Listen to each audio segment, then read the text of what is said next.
Hey guys, Tyler Uber guy here. I wanted to go over something that I just watched a video on from another channel. Um, Pretty much talking about like complaints with customers and how you should handle them and how you should talk to them when they're in your ride. Um, so I wanted to kind of give my perspective of it. Like I've said, I've done customer service for many years, so I'm used to people complaining, even about small little things. It's just thinking maybe they'll get some sort of discount or something. So, like I said, I wanted to give my little bit of a perspective on it. Just how you should handle your customer. I mean, I've heard things from, oh, you can only say or you don't say, or it looks like rain, those sorts of things. Those are kind of robotic, and they don't work in my experience of driving. I saw another guy's comment who was saying, "Oh, why do I need to limit what I say or watch what I say around a customer? I've never had a problem driving." I mean, kind of right on with you. I mean, I personally don't find any problems with any of the customers that I've had. Yeah, I've had some customers that have given me fours instead of fives, but that could be something as simple as they're having a bad day, they don't want to talk, to maybe they didn't like how cold it was or something. And a lot of people I've noticed for rideshare, when it comes to either Uber or Lyft, they don't like to communicate to the driver. They don't communicate whether or not it's too cold. They don't communicate whether or not they don't like the music. They don't communicate any of that stuff to you. And personally, I mean, like I said, I've been used to doing customer service, taking care of customers. For me, communication is key, right? So, first couple of things that I've asked, going forward, I haven't been on Uber too long, but going forward from where I began, I started asking people, when they get in the car. First of all, the one thing that I see a lot of newer Uber people asking online, that I've seen pop up on Google as a main question, is people asking, why can't I see where I'm going to drop off this customer?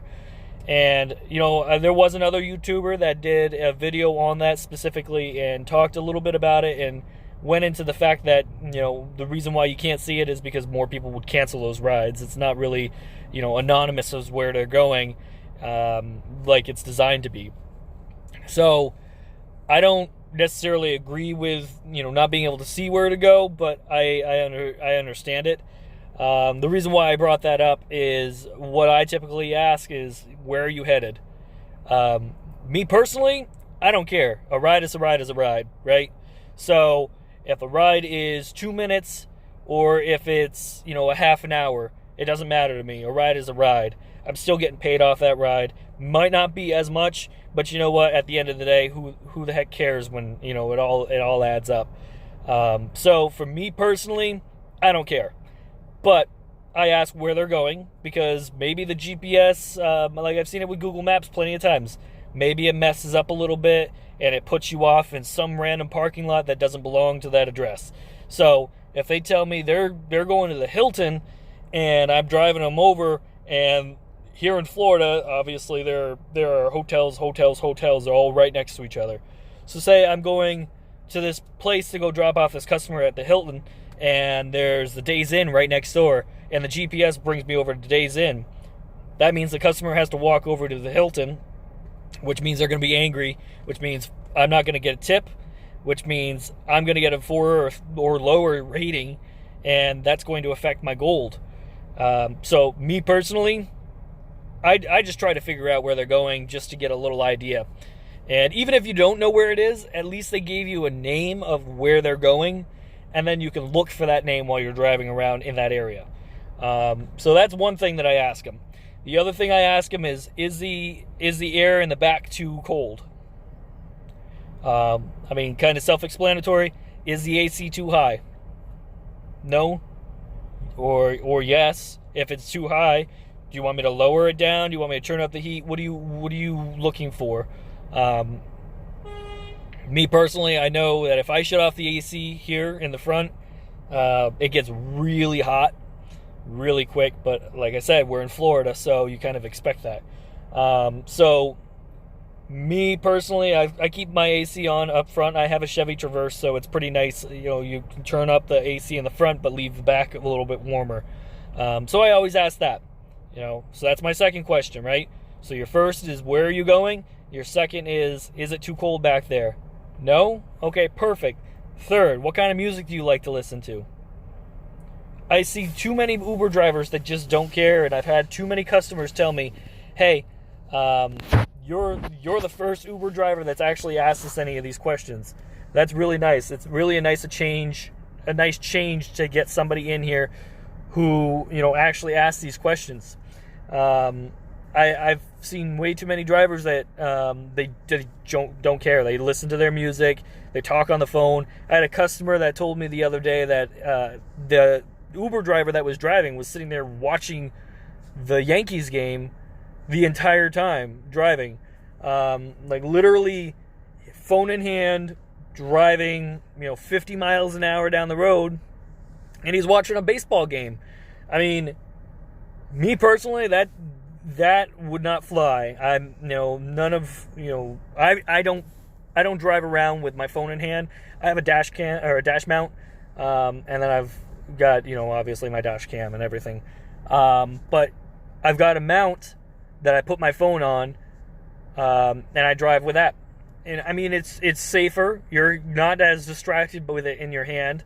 On top of that, you can see your map very easily. Your Google Maps. You can listen to your music through Bluetooth. I have Bluetooth in my car, so I listen to my music through there. You got your maps that plays through there. It's really nice to do. It's a lot safer, and you don't get as distracted with it. You can't easily flip back and forth between, a Yankees game and Google Maps, for instance, without actually having it physically in your hand.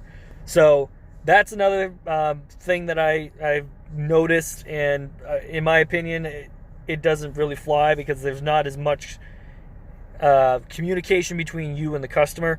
I feel like people need to be more involved in what their customers are doing. Not necessarily, you don't have to get all, buddy, like all the way friends just like this kind of thing. Just simple things. Hey, so yeah, where are you going? Are you on vacation? Oh, you are? That's pretty cool. Well, where are you from originally? Oh, I'm from, South Carolina.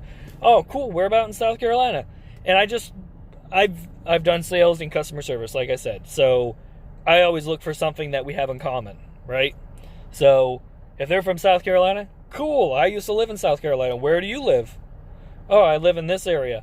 Oh, that's pretty cool. I was about an hour away from there, or 45 minutes or whatever. Just something that just kind of connects you to, and they'll appreciate it a lot more. In the entirety that I've done this so far, I've only gotten 2 4-stars, and the rest are 5. So, I mean, just to give you perspective there, it is really nice when you have that that kind of a link between your customers. Not necessarily saying that you have to do it, but, it doesn't hurt to try to find one.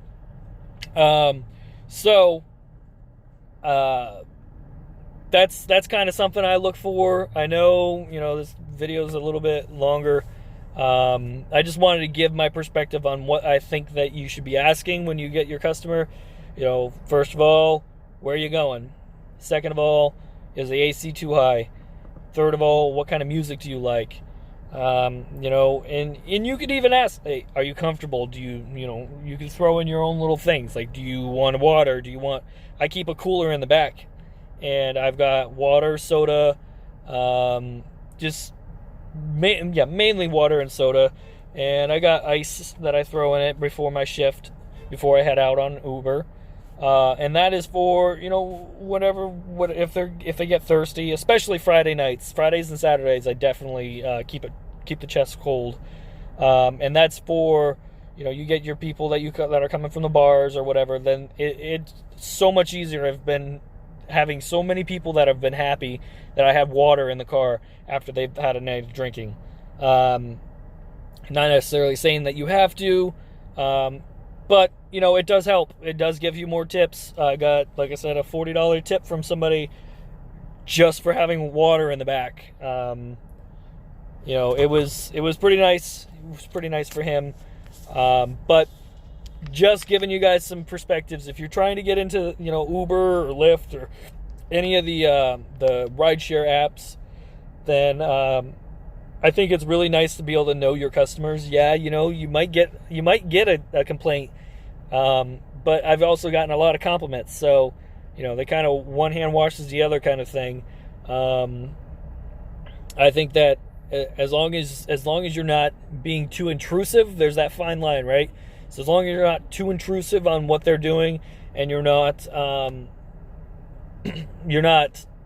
pushing any of your own opinions on people, then I think that you're going to be perfectly fine. Don't drive like a maniac. Don't push your opinions on somebody else, and don't get too intrusive into what they're doing in their life. I mean, if they ask, then you can give them a little bit of information about you. It never hurts to do that. At least they know a little bit more, that they feel a little bit more comfortable in your vehicle, and they're going to report that back to Uber. Now, if you do something negative, like this other YouTuber was talking about a driver who kicked somebody out because of their sexuality, yeah, you do that, and it's going to go right up to Uber really quick. I mean, I don't know why you would do that in the first place. I mean, if you have your own opinions and that's your opinion, whatever, more power to you. But in this kind of work, you can't do that. You can't have that kind of opinion, at least not verbally. You can't have that opinion while somebody's in your car. If that's your thing, like I said, then once you go offline, complain about it to yourself, to your friends who agree. I mean, I personally don't have that opinion. I have no problem if you like women, like men, whatever it is. I don't care. But you just can't have that kind of opinion in this line of work. Anyway, that's it, guys. Hope you all have a wonderful day. If you don't mind, if you like this video, like it, subscribe, hit the notification bells. I'm going to try to do this every single day. And hopefully we can get a group where we can all converse and have, logical conversations about Uber and maybe some tips that you guys have that maybe we can try out a little bit more, or tips that I have that maybe are beneficial for you. So I appreciate it, and anybody who follows, I really appreciate it, and let's grow together. Like I said, hit the like button, hit the subscribe, hit the notification bell. I'm going to try to do this every day, and stay strong and carry on. Bye.